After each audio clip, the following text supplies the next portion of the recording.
Marang Nike को आडे सेताग रे हारमा मुखिया को धर्म गुरु को और मारांग बाइसरन सानाम हर को तुलुई मिटन गालमारो का को ओना तायम उनको जिसुले तोल इदी काते रोमियो मारांग शासनानी पिलाता तिरे एमो दिया को उन जखय पिलात जिसुले कुली के दिया आमचे जिहुदु करन राजा का नाम जिसु उत्तर एम के आम दो ठीक कथा गे मेना का आम मारांग नायके को जिसुआ नुतुम ते आयमा दोष एम का को नियाता पिलात आर हो जिसुले कुली के दिया आमचे उत्तर बांगे मो आम लाल में उनको आमली तिना दोष एमोम कना को किंतु जिसु आर जहान उत्तर बांगेम ले नियाता पिलात हाहाड़ायना निस्तार परब जखय हरकु अकय कयदिली खजे ताहेना को पिलातनिले अचकाय ताहेन हाने उन जखय बारब्बास नुतुमी मिटेन हर जेहेलखाना रे बंदी ताहे काने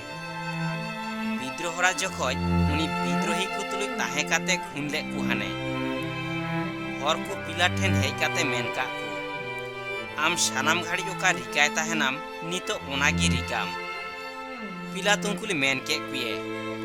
आपे चे खोजो कना पे जे इन जिहुदी कुरेन राजाली ओचो कान मारांग नायके कुजे हिंसा काते की जिसुली उनिया तिरे एमा कादिया को पिलातोना बड़ाय हान गिए किंतु मारांग नायके को हरकुली उसकोले कुआ को जेमन उनको जिसुआ बदलते बारब्बासली कोय काते हातोइया को पिलात आरहों हरकुली कुली के कुये ताहले आपे अकयली जिहुदी कुरेन राजा मेते ताहेना पे उनिली इन चेत चिकायें हरकु चिचिउ काते मेन का को उनिली क्रूस काय में पिलात मेन के चिकायली उनी चेत दो श्रीका काए किंतु हरकु आरहो जोरते चिचिउ काते मेन लागोयना को उनिली क्रूस काय में उन जखय पिलात हरकुली खुशी चुकु खातिर बारब्बासली उनको ठेन अचक के दे आर